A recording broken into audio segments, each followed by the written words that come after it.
says, got the job and start to slapping!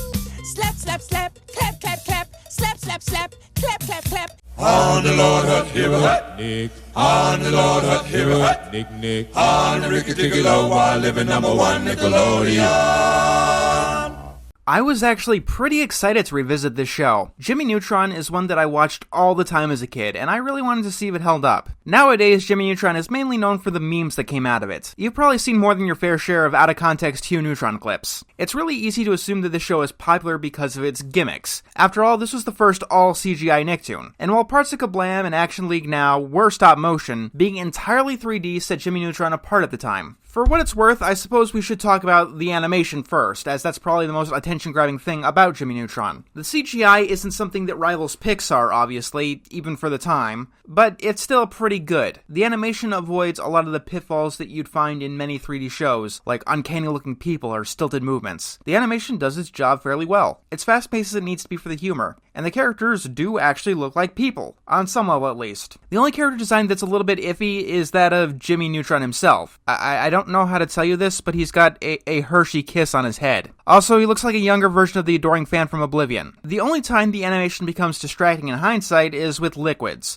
like when the characters get wet or when they're around water. Water is one of the hardest things to get right in a 3D environment, and this show is a pretty good showcase of that. Jimmy Neutron is also a really good showcase of how important not only stylization is, but the correct type of stylization when you're using a technology that you know will be outdated. The characters that were made for Jimmy Neutron look pretty good in Jimmy Neutron. The characters that weren't do not. At some point, they made 3 made-for-TV movies, the Jimmy Timmy Power Hours, in which the Fairly OddParents and Jimmy Neutron universes would collide, and pretty much all of the Fairly OddParents characters looked terrible when they sent them into the Jimmy Neutron world. There is only so much stylization that you can really get away with in a 3D environment, especially on a television budget. At first glance, Jimmy Neutron sounds like Nickelodeon's response to Dexter's Lab, half a decade later. It stars a boy genius and his escapades as he invents things to help solve the problems that an elementary school kid would experience. But those similarities are really superficial. Dexter's Laboratory pretty much only focused on the humor. While Jimmy Neutron certainly is a funny show, it does put a higher focus on the story. Dexter's Lab was a show with absolutely no continuity. The world could blow up at the end of every episode for all they cared. Jimmy Neutron does have storylines, and it has some small arcs that do grow and change as time goes on. It's nothing that'll prevent newcomers from really enjoying seasons 2 or 3, but it might be worth watching the episodes in order, so you'll know who people like Professor Calamitous are when they end up popping up in later episodes. It's not the first Nicktoon to do this. Fairly OddParents was also like this, and these two shows together definitely seem to set the tone for a more story-driven shows in the future that had a more loose relationship with the status quo, which helped build the bridge towards shows like Danny Phantom and later Avatar. I can't say that Jimmy Neutron is one of my overall favorite shows ever made, or even one of my favorite Nicktoons, but I do think that it is a really good show, and one that I would often sit down and watch whenever it was on. As a kid, I liked it because of the cool science fiction scenarios the show would often have.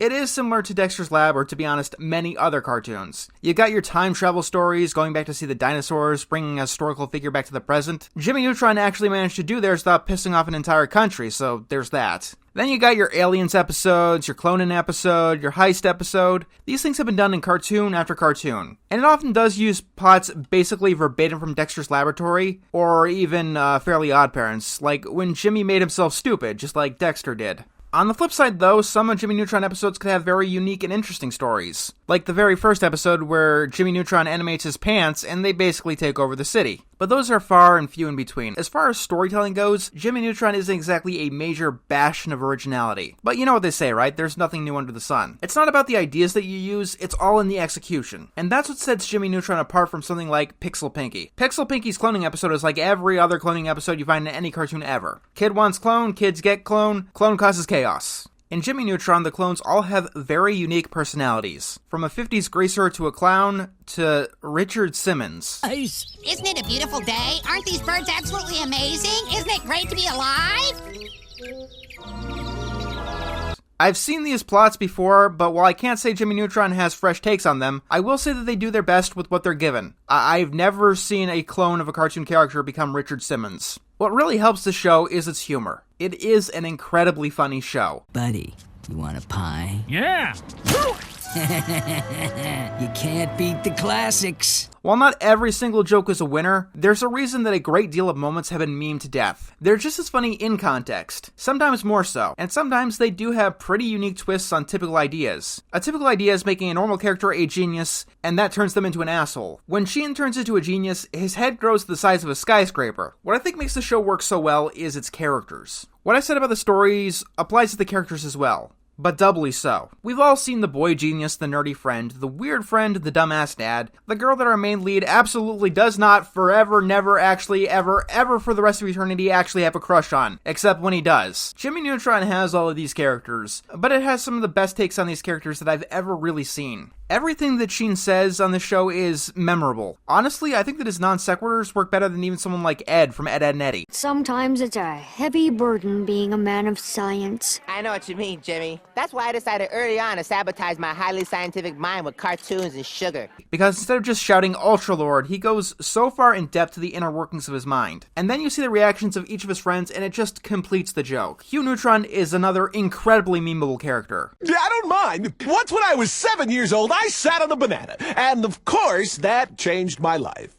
Now, you know me. You know how much I hate stupid dads in cartoons. But I think that Hugh Neutron is one of the most forgivable examples of this trope. I can't say that he never causes any problems for Jimmy, but when that happens, it's usually part of the plot, not a random joke. Most of the time, Hugh is largely harmless. And unlike, say, Timmy Turner's dad, it's very, very clear that Hugh actually cares for, his Jimbo. And Hugh wants to help him and see him succeed. That's something that's really, really special, something really unique to the show, for better or worse. The only problem is that Hugh just really isn't able to work on Jimmy's wavelength, and Hugh doesn't just pull random desires out of his ass. What you need to know about Hugh is that he loves his ducks, and he really, really likes pie. So when there's pie or ducks involved, it makes sense for his character to try and go out of his way to care for ducks or obtain pie. It's not, say, Timmy Turner's dad welding a fridge shut because that's what the joke calls for and no other reason. Jimmy Neutron is one of those shows that seems like everybody likes, but I don't know anybody who would outright call it their favorite show ever. I'm sure it's someone's favorite, considering how many memes of it are created, but I don't think it'll be ever as in demand as something like SpongeBob or Avatar. And that's fine, not every single cartoon needs to aspire to be the best there ever was like no one ever was before. Sometimes a cartoon just wants to entertain you for 11 or 22 minutes the best way that it can, and that's okay once in a while. That's not to say that the show doesn't have any really good, really memorable episodes. Some of them do break through to greatness. Usually, though, it's for the specials and the TV movies. The Power Hours are pretty good stories,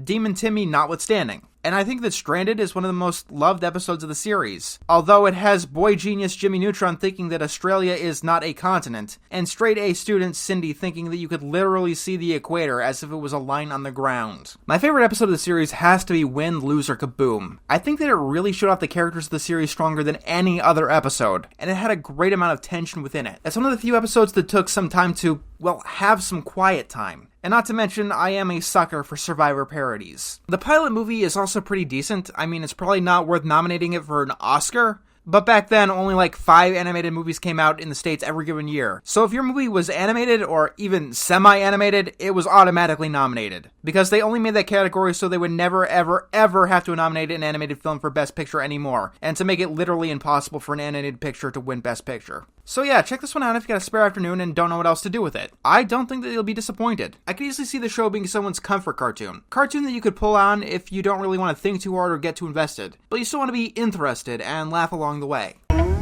Next on Nick, it's Rudy's got the chalk. Back to the lab again. Oh no, back to the lab again. We messed up. Back to the lab again. Not again. Back to the lab again.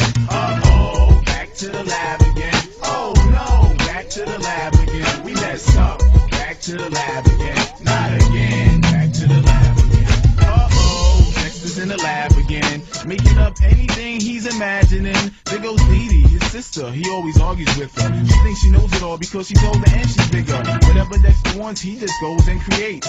Robots, it doesn't matter the size or the shape. He's always doing crazy tests and making a mess. And if they don't come out correct, well, you know what happens next. Uh-oh, back to the lab again. Oh no, back to the lab again. We messed up. Back to the lab again. Not again. Back to the lab again. Uh-oh, back to the lab